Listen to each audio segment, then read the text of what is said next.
and Jordan have joined the growing movement of voices condemning Israel's use of force in Gaza after several people were killed. Foreign ministers of those countries are denouncing Israel's so-called acts of aggression. They say the protesters are innocent people who went out to fight for their rights and oppose the occupation in peaceful ways. Meanwhile, Turkey's President Erdogan called Israel's prime minister a terrorist. Israel's military insists that it only fired at Palestinians who were acting violently by throwing stones and firebombs or by rolling burning tires towards soldiers. And the Pope also weighed in on the controversy during his Easter address. He called for peace in the Holy Land.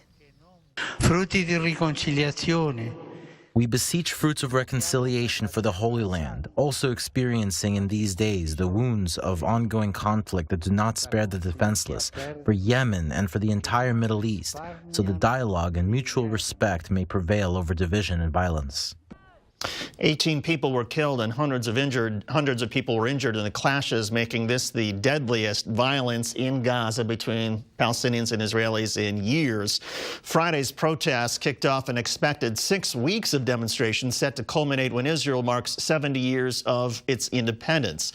To discuss Israel's use of force, we're joined by Robin Bureau, former Obama campaign regional director, and Republican strategist Kenneth Vecchio on set with us. And Robin, I want to start with you. Your reaction to Israel's use of force and whether it was justified over the past few days. No, I don't think at all that this was justified. I think this constitutes war crimes. I think I'm glad to know that there was a UN representative on site who is documenting some of what was that has happened. I know that there was, for example, there was one person who was protesting who was actually running away from the border who was shot and killed. I know that they used plastic explosives. I'm glad to know that these things were documented, but I think that they went above and beyond. I understand that there was a huge insurgency there and that they were panicking, but with rules of force, they should have aimed toward the knees, not killed those people. Kenneth.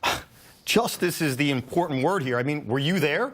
There's a lot of ifs that need to be evaluated here if you want to thoughtfully think about this. If they were throwing firebombs at them, if they were throwing Molotov cocktails even at them, or they were opening firing at them, then it's justified to shoot and kill them. We don't know exactly what happened there, and we can't evaluate it thoughtfully right now in the scheme of justice until we figure out exactly what occurred. So there's a lot of ifs here, and it sounds like, based on the evidence, that there was justified lethal force. Remember this. He talked about the guy that was running away. Hey, if he was running away and he had not done anything in an attempt to kill, then it would be an unlawful shooting. Even in the United States, right, you don't have to disengage if somebody is retreating from you, if they were using lethal force at you. Why? Because they could come back and shoot you right afterwards. They could turn around. The IDF has said that most of the Palestinians that were killed were involved in terror activities. Do you believe that?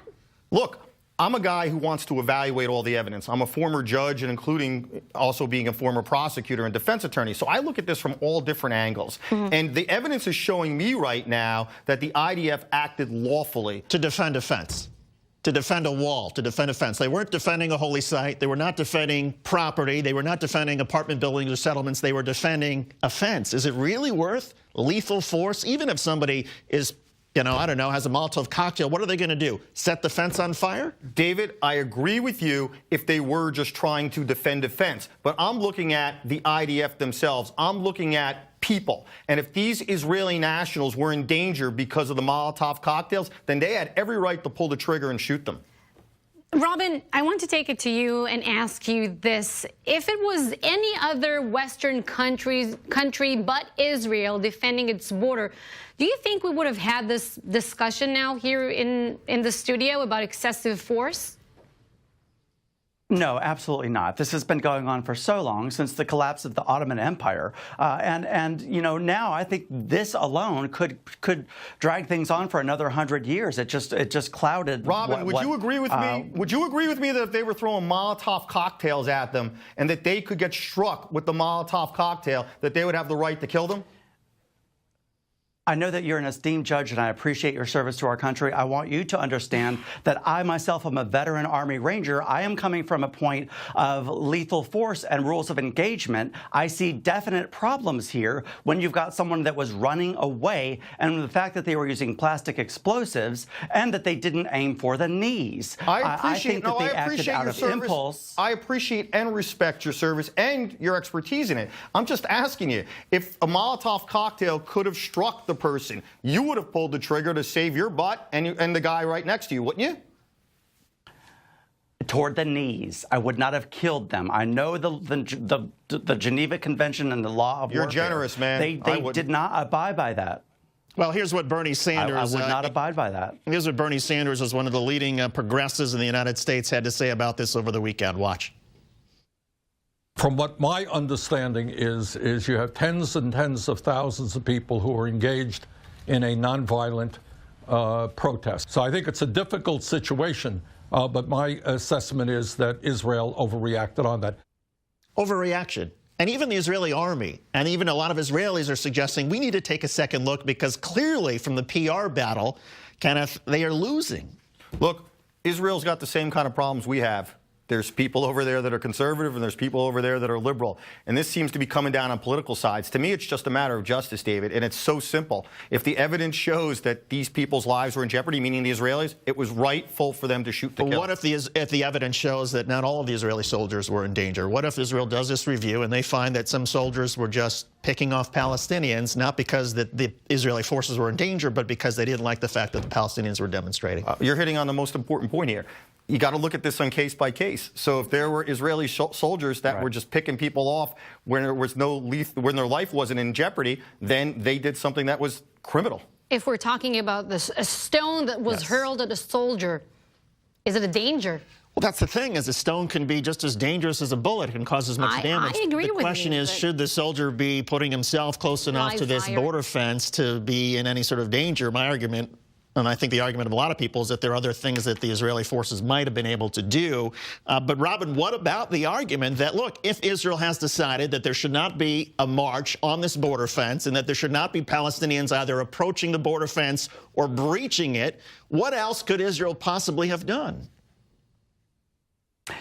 You know, you've got me there. I just know that the oppression of the Palestinians has got to be addressed. And these people, we're never going to get anywhere if they don't start treating each other as equals. These are equal people with equal rights, and they are not getting it. This conflict has gone on for so long.